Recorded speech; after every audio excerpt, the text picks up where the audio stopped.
Кыргыз эли бүгүн өтө кыйын кырдаалда турат.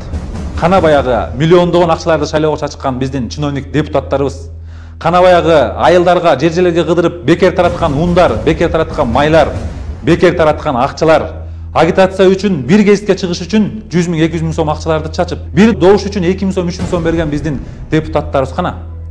Бирөө да көрүнбөйт. 120 депутаттар бүгүн мынакей элге жардам берип жатабы?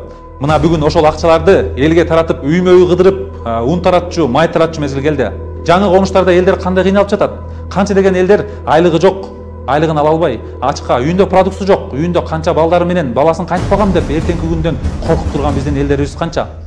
Кана баягы тойлордон, ар бир тойдон $500, $1000 чейин алган биздин супер мега звездаларыбыз кана. Ошол тапкан акчаларын мактанып интернетке чыгарып, мен момундай үйдө жашайм, мен момундай машина айдайм деп чоң-чоң жол тандабастарын, кымбат баалуу машиналарын мактанган биздин ырчыларыбыз кана. Урматтуу ырчылар, силерге айтат элем, ушул балконго болгондо дагы элитный үйдөгү балкондорго чыгып алып, силердин чачыңарды кыдырып концерт бергениңер эл үчүн кызык эмес азыр.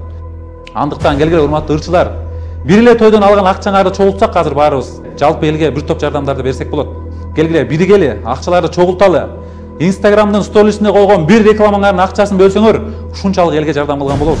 Андыктан баарыбыз биригип, фонд ачабызбы, счет ачабызбы, эл сом ачабызбы, эмне кылсак дагы акчаларды бириктирип, өкмөттүн көзүн карап отура бербей, мына эл бизди бакчу эле, эми биз элге жардам берчү дагы убакыт келди, урматтуу туугандар. Шаар ичинде канча деген ресторандар бар эле. Бириңерден бириңер атаандашып, 2 кабаттуу кылып, 3 кабаттуу кылып ресторан салып жаттыңар эле. Рестораныңардын люстрасын алтын кыларыңарга аз калды эле.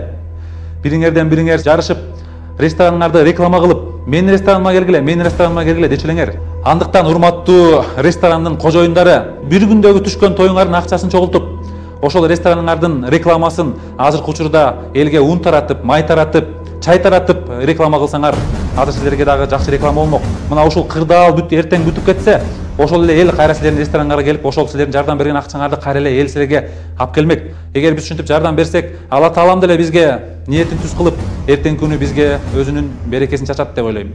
Кана биздин супермаркет, гипермаркеттерди курган миллионерлерибиз, кана биздин кабат үйлөрдү курган курулуш компаниянын кожоюндары, кана биздин гектар жерлерди саткан байларыбыз. Бүгүн биз баарыбыз үйдө унчукпай отуруп алсак, эртеңки күнү элибиздин келечеги кандай болот? Мына баарыбыз көрүп жатабыз. Күндөн күнгө кырдаал оорлоп баратат. Күндөн күнгө карапайым элдин жашоосу начарлап баратат. Бүгүнкү күнү элге маска таратчу мезгил эмес. Бүгүнкү күнү милиция менен врач кызматкерлерине тамак таратчу мезгил эмес.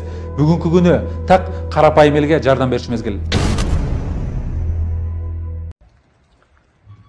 Аскат Айсараконов, кандай доске? Фейсбуктан видео кайрылуу жазган экенсиң, ырчылар элге жардам бербей атат. Кана деп.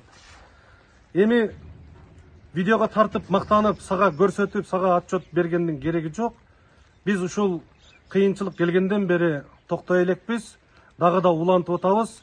Кудайым буйрса, бүгүн жамгыр жаап атса дагы кайрымдуулукту улантып атабыз. Видео тартып жүргөн студиясы бар жигиттердин бирисиң. Тойлордо иштеп жүрөсүң.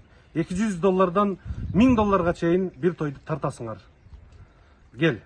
Бирөөгө акыл үйрөткөндөн көрө, үйүңдө олтуруп алып, ар кайсы ушакты катындарга окшоп таратпай, сен дагы чыгып, элиңе чындап күйгөн болсоң, жардам бер.